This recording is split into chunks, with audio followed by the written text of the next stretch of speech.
All right, everybody, doing a ignition switch, not a switch, but a tumbler, a lock for a 2001 Pontiac Grand Am GT.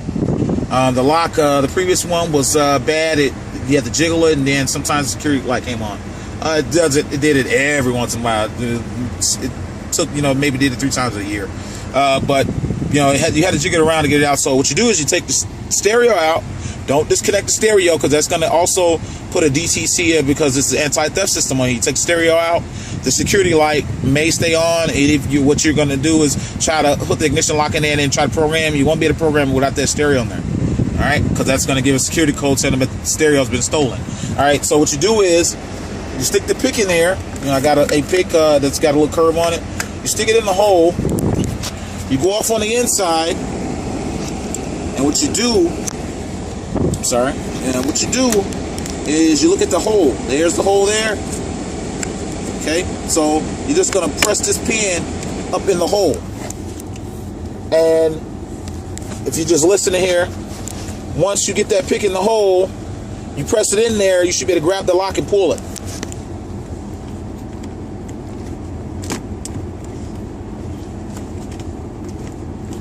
All right. So I'm going to show you. I put it back in a little bit there for you.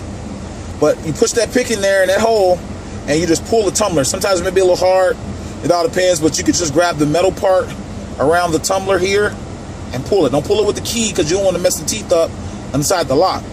That may be why, some people may have had this problem. So then you just pull the lock out. And see, the car is still running. Once it has the code, you're going to have the code. The code's going to be there. And what you do is you're going to put the lock back in. This is a new lock. Example. Put that new lock in there. Release the pin. Cut it off. Now, and when you put the new lock in, that security light, even with the car off, is going to blink. Okay?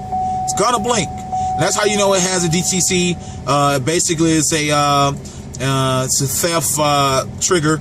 That the ignition lock is being busted, so you won't be able to start the car. So now, see, the new lock works fine, and vice versa. If I change that, the security light will be on. It's going to be solid. It's going to blink. If you reset it, how you master reset the security system is leave it on for 10 minutes. It'll be exactly 10 minutes, and the light will turn solid. And once the light turns solid, you cut it off. Do not try to crank. Cut it off. Cut it completely off and turn it on. Don't just turn to crank. Turn it on, wait for 2 seconds, and crank.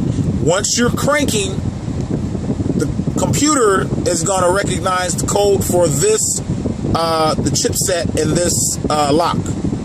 As you're cranking, that's when it learns it. And when it starts, it learns it and it stores it. You cut it off, cut it back on, you won't have a problem. So that's it. YouTube, that's how you change a ignition switch in the Buick Century, Pontiac Grand Am.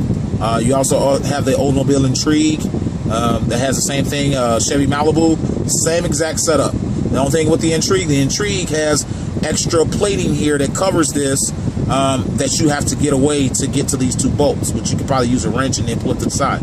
But that's how you get the ignition lock out and installed, and then 10 minutes with the key on to the run position to reset the computer, cut it off, cut it back on, from on to crank, and then you're set. That's it.